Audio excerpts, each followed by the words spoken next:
प्रगति और विकास का, आस और विश्वास का, जन जन के जीवन की खुशहाली का दर्पण, जन जन के जीवन की खुशहाली का दर्पण, ये है कृषि दर्शन, ये है कृषि दर्शन, ये है कृषि दर्शन। किसान भाइयों, कार्यक्रम में आपका एक बार फिर से स्वागत है। आज कृषि दर्शन में हम आपकी मुलाकात करवा रहे हैं ग्राम देशवन मालपुरा टोंक के प्रगतिशील नवाचारी किसान पशुपालक भाई किशन लाल जाट से, जो जैविक खेती को अपनाकर खेती बाड़ी में एक नई राह, नई दिशा बना रहे हैं और दूसरों को भी प्रेरित कर रहे हैं। किशन लाल जी, सबसे पहले कार्यक्रम में आपका बहुत बहुत स्वागत है। नमस्कार। नमस्कार, धन्यवाद मैडम। जैसा कि हम सब जानते हैं कि किशन लाल जी जैविक खेती को अपनाकर कृषि में नए कीर्तिमान बना रहे हैं। ऐसे में हम आपसे जानना चाहते हैं कि जैविक खेती आखिर है क्या? वर्तमान में अधिक पैदावार लेने के लालच में व्यक्ति रासायनिक उर्वरक, रासायनिक कीटनाशक, खरपतवार नाशक, फफूंद नाशक, ये सारे रासायनिक प्रयोग करने से हमारी भूमि, हमारा पर्यावरण, हमारा स्वास्थ्य, पशु, मानव जीव जगत का सभी का उससे दूषित हो गया है, गिरावट आ रही है। तो लोगों को ये महसूस हुआ कि इसके दुष्परिणाम से खेती में जैविक उत्पाद काम में लिया जाए, जिसमें मुख्य गोबर की खाद, compost, NADEP compost, vermi compost, biogas slurry, vermi wash, जैविक उर्वरक जो छोटे होते हैं लेकिन काफ़ी भूमि के लिए अमृत का काम करते हैं, बीजामृत, जीवामृत, घनामृत, ये सारे अपना करके हम उन रासायनिक आदानों की पूर्ति भूमि को इनके द्वारा दे सकते हैं। तो ये प्रयोग करने से भूमि के जो जीवाणु बैक्टीरिया हैं वो भूमि में वापस अत्यधिक संख्या में होने से ज़मीन की उर्वरक शक्ति बढ़ती है, ज़मीन में जल धारण क्षमता बढ़ती है, वायु संचार बढ़ता है। तो जो भी फसल हम बोएंगे उसकी जड़ों में को भूमि जल संचार और वायु संचार की वजह से ज़्यादा वो डेवलप करेगी, तो पैदावार फसल बोई गई अच्छी होगी और उसका उत्पाद जो है वो मानव स्वास्थ्य के लिए, पशुओं के लिए, प्रकृति के लिए लाभप्रद होगा। और ये रासायनिक आदान जो भी हैं वो प्रकृति के लिए भी दूषित हैं। प्रत्येक जीव, चाहे वो मानव हो, चाहे पशु हो या उड़ने वाले पक्षी हो, इन सब के लिए नुकसानदायक है। भारत का पहला राज्य सिक्किम को भारत सरकार ने जैविक राज्य घोषित किया। राजस्थान में भी जैविक खेती को बढ़ावा देने के लिए स्टेट सरकार की, केंद्र सरकार की कई योजनाएं किसानों के लिए लागू है। जो जागरूक किसान है वो उनका फ़ायदा भी लेते हैं। जी किशन लाल जी, हम हमारे श्रोताओं के लिए, हमारे दर्शकों के लिए, हमारे किसान भाइयों के लिए ये जानना चाहते हैं, जैसा कि आपने कहा कि जैविक खेती एक सुरक्षित खेती है, लेकिन पहले आप भी रासायनिक खेती करते थे। ऐसे में रासायनिक खेती और अगर जैविक खेती को हम तुलनात्मक दृष्टि से देखें तो दोनों में क्या अंतर है और आज के दृष्टिकोण से जैविक खेती कितनी ज़रूरी है? रासायनिक और जैविक खेती की तुलना की जाए तो रासायनिक खेती के जो भी इनपुट्स हैं वो बहुत महंगे हैं और जैविक खेती में जो भी उत्पाद इनपुट हम डालते हैं वो स्वनिर्मित और आसानी से किसान के खेत पे, जंगल में पेड़ों द्वारा प्राप्त हो जाते हैं, तो कम खर्चीली है। और खर्च के साथ साथ में रासायनिक खेती नुकसानदेह है और जैविक खेती फ़ायदेमंद है, स्वास्थ्य की दृष्टि से, धरती माता की दृष्टि से और पूरे प्रकृति की दृष्टि से। प्रकृति को भी रासायनिक खेती दूषित कर रही है, पानी को दूषित कर रही है।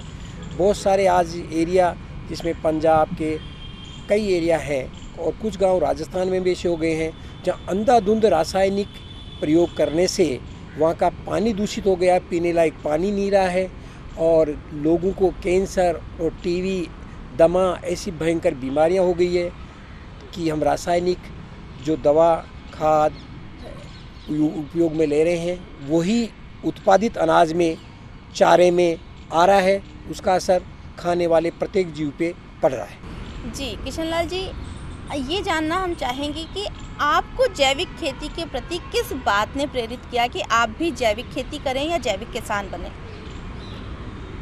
सन 2002 की बात थी कि मैंने अखबार में पढ़ा वर्मी कंपोस्ट केंचुए के बारे में कि केंचुआ किसान का मित्र होता है और ये बिना खर्चे का बैल होता है जो किसान की ज़मीन को जोतता है। तो अखबार में पढ़ने मैंने प्रयास किया, जानकारी प्राप्त की, तो राजस्थान सरकार का ATC कृषि विभाग का फार्म है तबीजी अजमेर में, मैं वहाँ से जाके 10 किलो केंचुआ 200 रुपये किलो के हिसाब से मैं ख़रीद के लाया। फिर मैंने वहाँ उसको वर्मी बेडें बना करके वर्मी कंपोस्ट बनाने लगा। तो अधिकारियों को मालूम हुआ, तो मेरे 2003 में खंड स्तरीय कृषि मेला लगा जिसमें जॉइंट डायरेक्टर कोटा और हमारे ज़िले के अधिकारी, ब्लॉक के अधिकारी वहाँ आए। उन्होंने काफ़ी जानकारी जैविक खेती के बारे में दी, तो मेरा रुझान जैविक खेती की ओर बढ़ता गया और जैविक खेती में काम में आने वाली चीज़ें मैं बना करके स्वयं काम में लेता रहा। तो और लोग भी उससे देख करके मोटिवेट होते रहे। सरकार में भी किसानों के लिए वर्मी कंपोस्ट बनाने के लिए केंचुए निःशुल्क उपलब्ध कराने की 2004-5-6 में परियोजना चलाई थी। तो लगभग 1000 किसानों को मेरे वहाँ से केंचुए आपूर्ति की गई, तो उन लोगों का रुझान भी बढ़ा और इसमें काम में आने वाले और दूसरे उत्पाद हैं गोबर गैस। तो मैंने किसी बिना सरकारी सहायता के अपने खर्चे से 10 घन मीटर का गोबर गैस स्थापित किया। उस गोबर गैस से मुझे ये फ़ायदा कि चूल्हा चलाने के लिए न तो आपको कहीं लकड़ी जलानी पड़ेगी, न कोई सिलेंडर लाना पड़ेगा, और उससे हमारे को गैस फ्री में मिल रही है। और जो गोबर उस पर निकल रहा है वो इतना लाभप्रद है कि जो रोड़ी का खाद जिसको गांव में बोलते हैं, उसकी क्षमता नत्रजन उसमें 0.5% होती है और गोबर गैस स्लरी में नत्रजन 2 से 3% होता है। ऐसे ही फास्फोरस डबल होता है, पोटास होता है, और पौधे को जो अन्य तत्व 14 तत्व चाहिए अपना पोषण के लिए वो सारे जैविक खाद में प्राप्त होते हैं। रासायनिक खाद में पोटास लेंगे तो पोटास फास्फोरस मिलेगा, यूरिया लेंगे तो नत्रजन मिलेगा। दूसरे जो तत्व हैं वो किसी भी एक ऐसा रासायनिक खाद नहीं जो सारे तत्व पौधे को मिल सके। तो मेरा रुझान फिर दूसरी अधिकारियों से और सरकारी योजनाओं की जानकारी बढ़ती गई, मैं इनसे आगे बढ़ के जुड़ता रहा, मेरा रुझान बढ़ता गया। जी किशनलाल जी, आपने कहा कि आपने खुद ही गोबर गैस प्लांट भी स्थापित किया, केंचुए की खाद भी डेवलप की, तो क्योंकि आप पशुपालन भी करते हैं हम सब जानते हैं, तो ऐसे में आपके पशुपालन की वजह से, आपके पशुधन की वजह से आपको जैविक खेती में कितनी सहूलियत हुई, कितनी सुविधाएं आपको मिल पाई? पशुपालन के अभाव में जैविक खेती की उम्मीद करना या सोचना भी निरर्थक है। बिना पशुपालन के, उसमें विशेष रूप से देसी गाय के बिना आप जैविक खेती नहीं कर सकते हैं जी।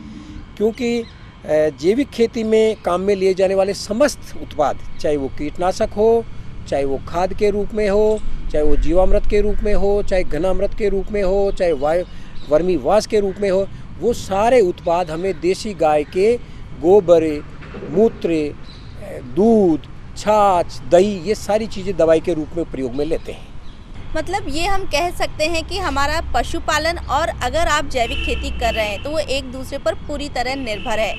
किशनलाल जी, हम ये जानना चाहते हैं कि जैसा आपने कार्यक्रम की शुरुआत में कहा, जैविक खेती के परिचय में आपने कहा कि उसमें कंपोस्ट है, वर्मी कंपोस्ट है, कीटनाशी हैं जो प्राकृतिक रूप से बनाए जाते हैं, कई तरीके की चीज़ों का आपने नाम लिया।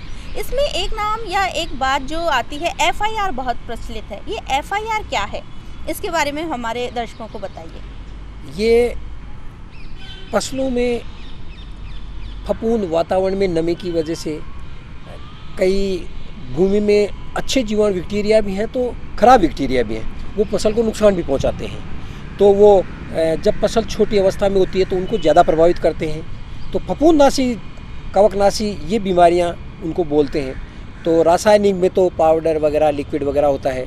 जैविक में अपन नीम आधारित है, दूसरे आक है, धतूरा है, हमारा लहसुन है, प्याज है।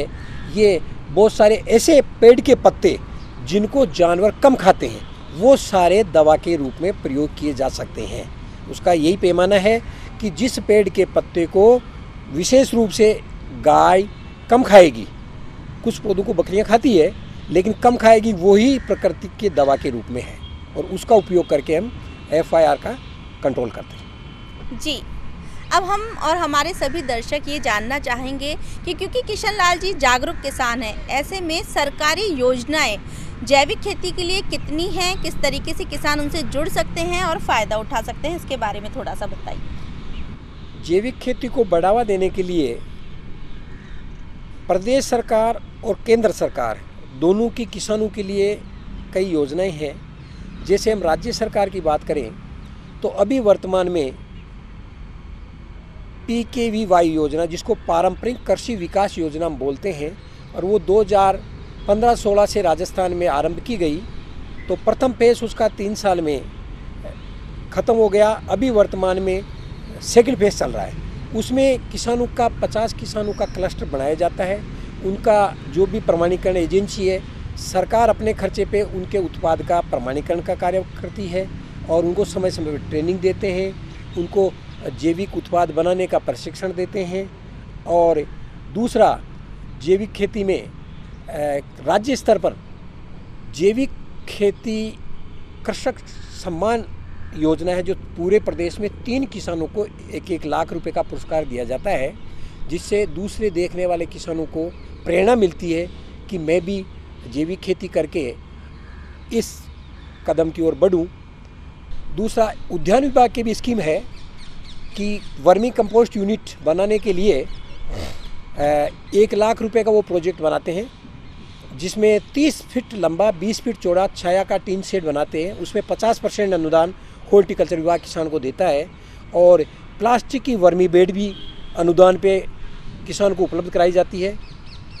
तो सरकारी ये योजनाएं जैविक खेती को बढ़ाने के लिए केंद्र सरकार और राज्य सरकार दोनों किसानों को उपलब्ध करवा रही है। जी, किशन लाल जी, चलते चलते हम आपसे यही जानना चाहेंगे कि जो भी दर्शक हमारा कार्यक्रम देख रहे हैं, जो भी किसान भाई हमारा कार्यक्रम देख रहे हैं, वो अगर जैविक खेती करना चाहते हैं तो आप उनके लिए क्या सलाह देना चाहेंगे, क्या कहना चाहेंगे? किसान भाइयों से यही निवेदन करूँगा कि रासायनिक खेती से आज किसान का भारी खर्चा हो रहा है। आज एक यूरिया का कट्टा हमें 300 में मिल रहा है, लेकिन उसकी लागत 1300 के लगभग है। सरकार उसमें 1000 रुपये का अनुदान दे रही है। तो लंबे समय तक ये अनुदान प्रक्रिया किसानों को मिलने वाली नहीं है। तो हमें खर्चा कम करके कम खर्चे के उपाय करने पड़ेंगे, जिससे हमारी खर्चा कम होने से पैदा भले ही थोड़ी कम हो, लेकिन वो किसान के बचे। रासायनिक खेती से उत्पादन बढ़ता है, लेकिन वो खर्चे में चला जाता है, किसान के पास कुछ नहीं बचता है, बहुत बचत कम होती है। और इसमें वो सारे उत्पाद काम में लिए जाते हैं जो बाज़ार में नहीं मिलते हैं, किसान के घर पे खुद के हैं, जो उपयोग किए जा रहे हैं। जीवामृत में गुड़ है, गोमूत्र है, गाय का गोबर है, कीटनाशी बनाने के नीम है, आकड़ा है, धतूरा, वनस्पति जो भी है, वो सब किसान के पास पर्यावरण में आसपास मौजूद रहती है। और आपको ये भी बता दूं कि अभी वर्तमान में भी ये मांग है कि जिस किसान के पास खाद्यान्न या तिलहन या दलहन जो भी जैविक है, उसका मार्केट बढ़ता जा रहा है और लोग इस ओर जागरूक हो रहे हैं कि मुझे जैविक उत्पाद ही लेना है, क्योंकि रासायनिक उत्पाद लेने से खाने वाले व्यक्ति पे, परिवार पे कई बीमारियां घर कर जाती है और वो अपना पैसा, बहुत सारा उसका हिस्सा दवाइयों के खर्च पे लगाता है। तो वो सोचता है मैं अच्छी चीज़ खाऊं तो ये दवाइयाँ का पैसा बचेगा, भले ही मुझे महंगा मिले। तो मार्केट भी खड़ा हो रहा है, लोगों में जागरूकता भी आ रही है। अभी सरकार का भी है कि हर मंडी में एक दुकान, जैविक दुकान हो, जो किसान वहाँ अपना उत्पाद दे सके और ग्राहक वो उत्पाद ले सके, जिससे सरकार का भी बहुत सारा पैसा जो बीमारियों को जनता की सेवा के लिए लगाते हैं, वो जैविक खेती में करने से वो पैसा सरकार का भी बचता है। जी किशन लाल जी, मतलब कुल मिलाकर बात यह है कि कम लागत में ज़्यादा मुनाफा हो सकता है। हमारी जो प्रकृति है, हमारी जो धरती है और हमारा जो उपभोक्ता है, जो खेती के उत्पाद को खाता है, उन सब के लिए सुरक्षित खेती है जैविक खेती। इस विषय पे आपने हमारे दर्शकों को हमें बहुत ही अच्छी जानकारी दी। किशन लाल जी, कार्यक्रम में आने के लिए आपका बहुत बहुत शुक्रिया, धन्यवाद। धन्यवाद। राम राम सारा। किसान भाइयों, आज हमने आपकी मुलाकात करवाई प्रगतिशील नवाचारी किसान किशन लाल जाट से। हमें पूरा विश्वास है कि आज के कार्यक्रम में इस बातचीत को देखकर आप ज़रूर प्रभावित हुए होंगे। आप कृषि दर्शन में क्या कुछ नया देखना चाहते हैं, इसके लिए आप हमें पत्र लिख सकते हैं। हमारा पता है कार्यक्रम कृषि दर्शन, डीडी राजस्थान, दूरदर्शन केंद्र, जयपुर। आप हमें ईमेल भी कर सकते हैं। हमारा ईमेल आईडी है krishidarshanjaipur@gmail.com। और चलते चलते बस यही कहेंगे कि मेहनत का नहीं है कोई भी विकल्प, किसान की उन्नति कृषि दर्शन का संकल्प। इसी संकल्प के साथ अब दीजिए आज्ञा। जय हल जय हलधर।